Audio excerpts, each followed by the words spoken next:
മലയാള സിനിമയുടെ box office കുതിപ്പ് വളരെയധികം വേഗത്തിലാണ്. കാരണം നമ്മൾക്കറിയാം 2013 ഒരു മലയാള സിനിമ ആദ്യമായി 50 കോടി കളക്ഷൻ നേടുന്നത്.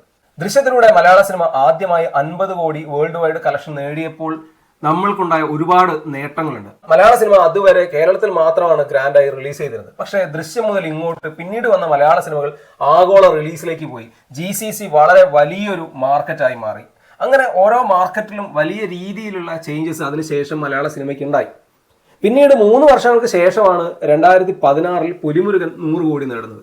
50 കോടിയിൽ നിന്ന് 100 കോടിയിലെത്താൻ 3 വർഷം മലയാള സിനിമ എടുത്തു.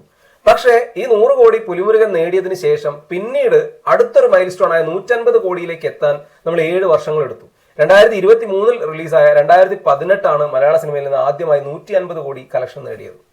എന്നാൽ പിന്നീട് അങ്ങോട്ട് കണ്ണ് ചിമ്മി തുറക്കുന്ന വേഗത്തിൽ എന്ന് പറഞ്ഞ പോലെയായിരുന്നു മോളിവുഡിന്റെ വളർച്ച.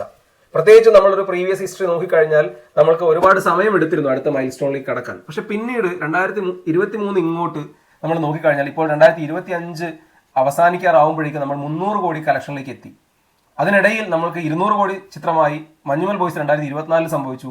250 കോടി ചിത്രമായി എമ്പുരാൻ 2025 മാസങ്ങൾക്ക് മുൻപ് സംഭവിച്ചു. ഇപ്പോഴിതാ 300 കോടിയിലേക്കും നമ്മൾ എത്തിയിരിക്കുകയാണ്. മോളിവുഡിനെ സംബന്ധിച്ച് മോളിവുഡിന്റെ മാക്സിമം പൊട്ടൻഷ്യൽ ഇതൊന്നും അല്ല എന്നുള്ളത് വളരെയധികം യാഥാർത്ഥ്യമായിട്ടുള്ള ഒരു കാര്യമാണ്. അപ്പൊ എന്തായാലും ഇനി വരാനിരിക്കുന്ന ദൃശ്യം ഉൾപ്പെടെയുള്ള കത്തനാരും ആടും ഉൾപ്പെടെയുള്ള സിനിമകൾ ഈ പറഞ്ഞ വ്യാവസായികമായിട്ടുള്ള വളർച്ചയ്ക്ക് വലിയ കരുത്ത് പകരുമെന്നും വലിയ രീതിയിലുള്ള മൈൽ സ്റ്റോണുകൾ നേടുമെന്നും കരുതാം.